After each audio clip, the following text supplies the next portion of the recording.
There are rare moments when the world shifts quietly, not with explosions or headlines, but with subtle movements made by the institutions that shape global power. Right now, one of those quiet shifts is happening. Across the world, central banks, the organizations responsible for controlling money itself, are taking urgent action. They are buying gold at a pace that feels unnatural, accelerated, and deeply intentional. China is buying month after month. Russia is converting reserves into gold as protection from sanctions. Turkey, India, Saudi Arabia, and even smaller nations like Uzbekistan and Kazakhstan are rapidly increasing their gold holdings.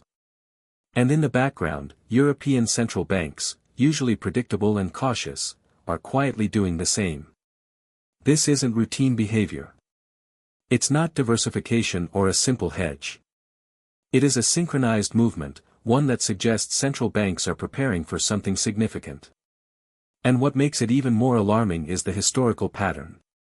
The last time global institutions panic-bought gold at this scale was 1932, during a catastrophic collapse of trust in the financial system.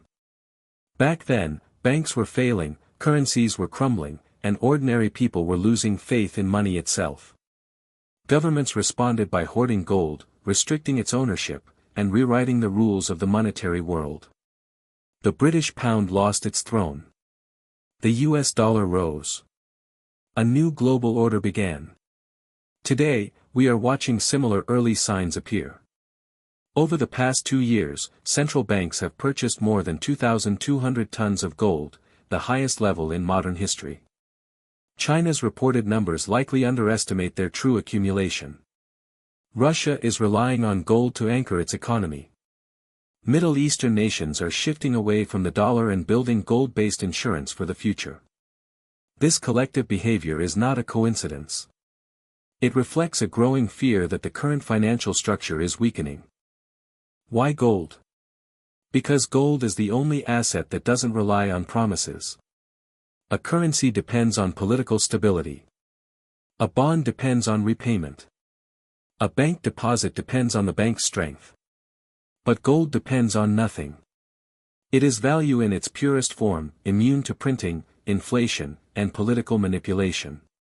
Whenever global trust fades, history shows the world moves back to gold, from ancient empires to modern superpowers. And right now, trust is fading again. Global debt is higher than at any point in recorded history. Inflation shook economies across continents. The US dollar, long seen as unbreakable, is being questioned by rising powers. New financial alliances like BRICS are openly discussing alternatives to the Western system. These pressures mirror the same weaknesses that fractured the monetary world in the 1930s. Central banks do not announce panic. They express it through action. Their actions today are clear: they expect turbulence. They expect change. And they are preparing before the rest of the world sees what's coming. Gold is not the cause of the shift, it is the signal. A signal that the global financial order may be entering a period of transformation far larger than most people realize. To understand why central banks are acting with such urgency, we must examine the deeper fractures forming beneath the surface of today's financial world.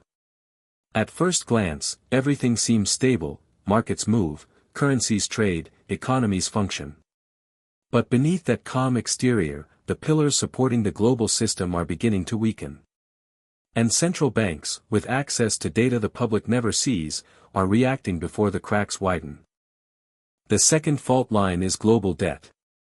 The world owes more than $300 trillion, a number so large it can never realistically be repaid. Central banks know how this story ends because they have seen it before. When debt reaches this scale, governments turn to the only tool that works in the short term: printing money. But money printing weakens currencies, fuels inflation, and undermines trust. The more debt grows, the harder it becomes to maintain financial stability. This is the same pressure that destroyed the gold standard in the early 1930s. Third, interest rate volatility has become dangerously unpredictable. In just a few years, rates have skyrocketed from near zero to multi-decade highs. This kind of rapid tightening places enormous stress on banks, corporations, and governments. In 2023 alone, several large U.S. regional banks collapsed under this pressure. Central banks understand that rising rates can break financial institutions from the inside, especially in a system where debt is already overflowing. The fourth warning sign is geopolitical fragmentation. BRICS nations are expanding rapidly, forming new alliances and developing their own financial infrastructure separate from the Western-led system. Trade agreements are being rewritten. Strategic partnerships are shifting. Countries are preparing for a world where global finance is no longer controlled by a single power center. When nations prepare for this level of transformation, they seek assets that remain valuable no matter which system wins, and gold is the universal choice. Finally, world leaders are openly discussing the future of the monetary system in ways that were unthinkable a decade ago. Economists, policymakers, and even major institutions like the IMF are acknowledging that the global order is changing.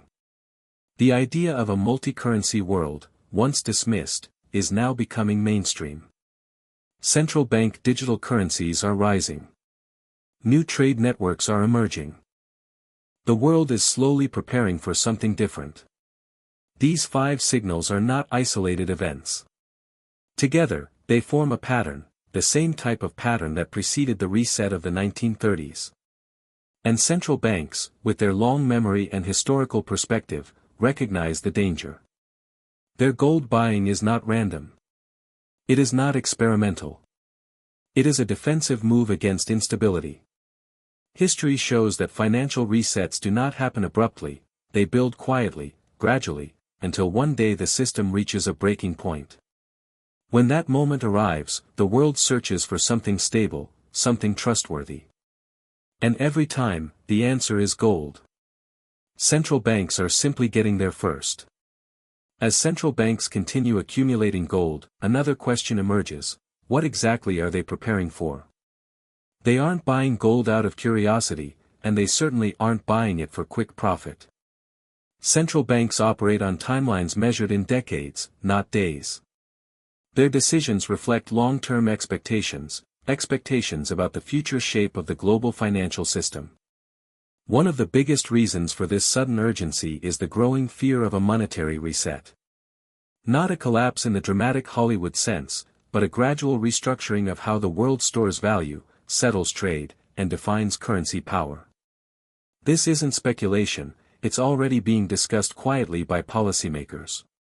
Nations are questioning whether the current system can survive rising debt, inflation, geopolitical pressure, and technological change without structural adjustments. Gold is central to that potential reset. Historically, every major shift in the monetary order has involved gold in some form. When the gold standard failed in the 1930s, governments rushed to secure gold before rewriting the rules. When World War II ended, gold anchored the Bretton Woods system. Even the transition to floating currencies in the 1970s still relied on gold as a stabilizing reference. Gold is the asset that survives transitions because it doesn't belong to any one nation or political agenda. Central banks understand that if a reset occurs, whether through inflation, currency devaluation, or a multipolar financial system, gold becomes the foundation for credibility. It's the only asset that countries trust universally. No matter how strained relations become, gold remains neutral. It is the one reserve asset that cannot be weaponized by sanctions or controlled by another nation's policies. This neutrality is becoming increasingly valuable in a world where geopolitical tensions are rising. Another major motivation behind the gold surge is the rise of central bank digital currencies. Many countries are experimenting with digital versions of their national money. But digital currencies require trust. They require stable backing. They require confidence that the system issuing them is secure. Gold provides that anchor. The combination of digital currency on the surface and gold beneath the surface could become a powerful monetary model for the future. At the same time, countries are preparing for potential volatility in global markets. Inflation remains unpredictable. Interest rates continue to fluctuate. Supply chains are unstable. Energy markets are shifting. In uncertain environments, central banks seek assets that maintain value regardless of volatility, and gold has proven its reliability for thousands of years. Central banks also understand something that the public often overlooks: trust in financial systems can erode slowly and silently long before people notice. Once trust declines, it rarely returns quickly. Gold buying is the silent acknowledgement that global trust is weakening. Even if no one says it out loud, the behavior of central banks reveals their concerns. But gold accumulation isn't just about protection, it's about positioning. In a future where multiple currencies compete for influence, gold becomes a strategic advantage. Countries with large gold reserves enter the next monetary era from a stronger position. They gain leverage in trade, negotiations, and geopolitical alignment. Gold ownership becomes a form of power, not flashy or aggressive, but deeply influential. This is why the gold rush is not limited to powerful nations. Smaller countries are joining because they don't want to be left behind when the system shifts. Even nations with modest economies understand that gold provides security against uncertainty. In a world where currency values can swing unpredictably, and alliances shift rapidly, gold is the closest thing to financial insurance. Central banks don't buy gold because they're afraid of the present. They buy gold because they're preparing for the future, a future where the rules might look different, where power might be distributed differently, and where the world might require a new foundation of trust. Gold is that foundation. And central banks are quietly building on it. As central banks continue fortifying themselves with gold, the implications for ordinary people become far more serious than most realize. When institutions at the top prepare for large-scale financial shifts, the effects eventually flow downward, often hitting the public last, but hitting the hardest. Understanding why central banks are moving now can help explain what's likely coming next for global currencies, inflation, and everyday life. The most obvious consequence of this global shift is the weakening of fiat currency stability. When governments face rising debt, slowing growth, and fading international confidence, they often resort to inflation. It's not announced openly, but it's reflected through continuous money creation, stimulus programs, and expanding deficits. Inflation allows governments to reduce the real value of their debt, but it also erodes the purchasing power of citizens. Historically, when inflation becomes a structural problem rather than a temporary one, gold demand rises sharply, just as central banks are demonstrating today. People often assume that financial turmoil appears suddenly, but the truth is more subtle. It builds gradually, through small signals that most people overlook. A currency loses credibility bit by bit. Prices move slightly upward month after month. Debt quietly expands. Trade shifts direction. Political tensions rise.